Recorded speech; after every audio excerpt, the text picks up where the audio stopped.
Hey, what is up, guys? It's your boy Kingdom Soldier, back again with another gameplay / commentary, and welcome to the Dominator Part 5. Now I'm going to give you the first tip really quick because it's a part of what I'm doing right now in the game. Number one, make a beeline for the B flag. The minute you spawn in on any map, except Interchange on Modern Warfare 3 is the only map where you need to make sure you're doing what your team is doing, because you can really mess up in that game and get triple capped off the jump. It does not make any sense right now, guys, that I'm the only person on B on my team and that they just came after I capped the flag myself. I don't know if they're running for kills. I don't know what they were doing. But to help your team out, like I just did, make a beeline for the B flag. It's really important. And the way that the point system works in Domination is why you need the B flag as soon as humanly possible. Now, I'm sure you guys are aware that whoever gets B flag in the beginning of the game normally has it for most of the game. You just have to keep getting it back. And because of your spawn and the way you spawn and where you're located after having it in the beginning, you normally can get it back over and over. So tip number 2, and you can see we have it going right now, is triple cap to gain an advantage. Most players are going to tell you, you know, even when I'm in Domination, I take my headset off because people get mad at me and they're like, why are you capturing A? Why are you capturing C? We have 2 flags.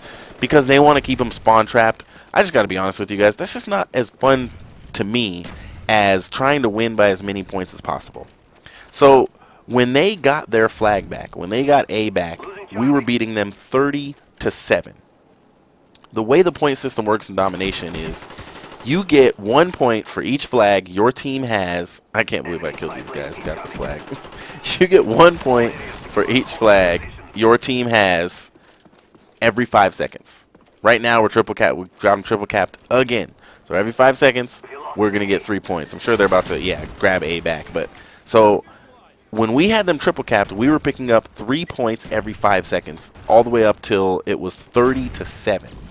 Now here's the deal, to put this in perspective, and this is why I capped B off the jump, and this is why I went and capped A. Here's the deal. If they wanted to get the lead by 1 point, they wouldn't be able to have the lead until it was 55-54. And this is if they capped 2 flags. So they would have to cap B and A and keep those 2 flags for an entire 2 minutes. 2 whole minutes that they would have to keep both of those flags and defend them well in order to get the lead by just 1 point. Triple capping can gain you a huge advantage in Domination. And if your team is yelling at you, mute them.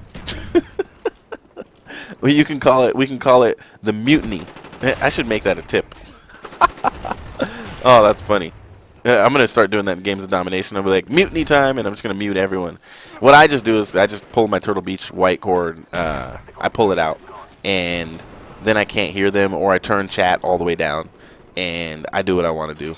And 90% of the time, I get most points captured, most kills, and I help my team win the game, and nobody ends up caring. I don't know if they give me kind comments and say, hey, good job, Kingdom Soldier, thanks for helping us out, but, you know, that's what I do. All right, so I got to move on because we got 8 points, and we're only at number 3. So number 3, and you'll see me do it whenever my team does not have the B, or does not have 1 flag. If I'm missing the B flag, if my team doesn't have B, I'm always going to rush B, period. That's what I'm going to do. That's how I play this game. That's how I play Domination. That's how you dominate. Oh, turned on. So I'm capping B right now because we don't have B.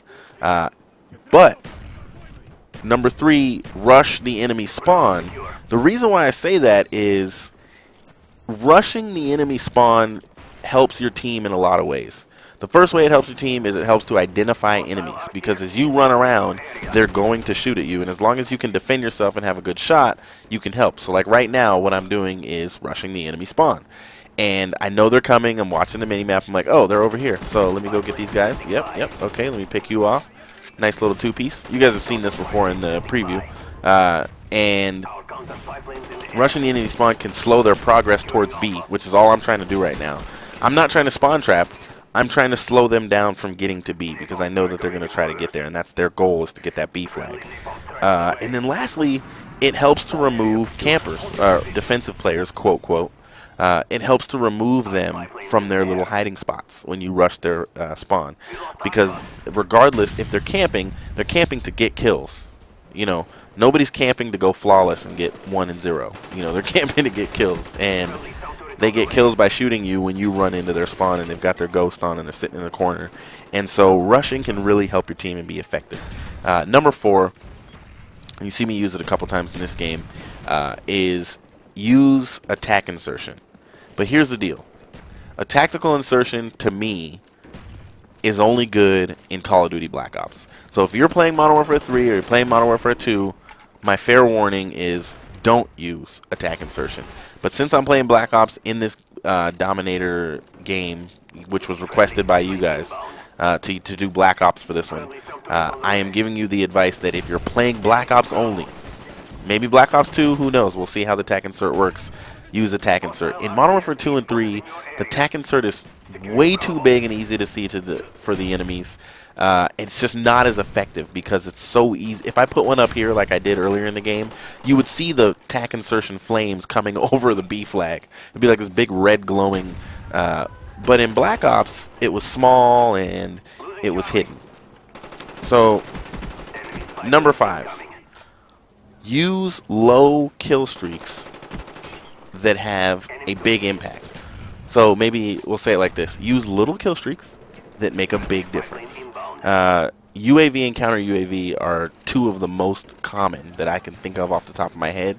And that's really the kill streaks that I'm talking about. Is use UAV and counter UAV to gain your team an advantage. And remember that this is a team game. And help your team out by putting the enemies on the map and then preventing the enemies from looking at the minimap, because all good players use the minimap. I don't care who they are, how good they are, they use the minimap. Number 6. Grenades work better as deterrents than weapons. Grenades work better as deterrents than weapons. Grenades can be useful to kill people, but they're not weapons. Your gun is a weapon. Your knife is a weapon. Grenades are better as deterrents when you're playing Domination. They do a better job of stopping the enemy from advancing than killing the enemy. Now, who they do kill is rushers. If you see rushers running around, you chuck a grenade, and rushers don't stop. You know, when someone is rushing ineffectively, they just run at the B flag over and over and over, and die and die and die and die and die. And grenades also can help you if you think an enemy is in a certain place. This is so funny right here. Yeah, let me grab my trusty Strela and take down this B-52. Oh no! Run! Oh my gosh, I'm such a nerd. So, number 7, which ties into number 6, is rush if you can. Not everybody can rush, and here's the criteria. If you can get 50% of if you can win 50% of your gunfights, then rush. If you can't win 50% of your gunfights and you die more often than you live when you're running around the map, stop rushing. And I'm not saying become a camper, but become a slower player. Make progress towards the flag, but you don't have to run towards the flag. You know, I try to get caps like this, like I just got, because I know that at least half of my gunfights I'm gonna win, and that can help my team. But if you die more than you live, you can still be an effective player amazingly in Domination by just running in and dying over and over and over. And I've had games where I've gone extremely negative, but had most points captured and got that last cap that won the game for my team by like 1 or 2 points. Oh man, the next Dominator gameplay, by the way, guys, is going to be great. I was playing with Ocho the other night, and I've started to play with him a lot, probably as often as Bryce, and we've all 3 played together, but I was playing with him the other night, and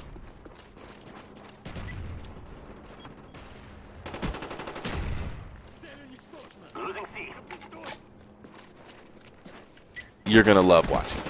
So I may use that for the next Dominator gameplay, because it was so close. It was awesome. So rush if you can.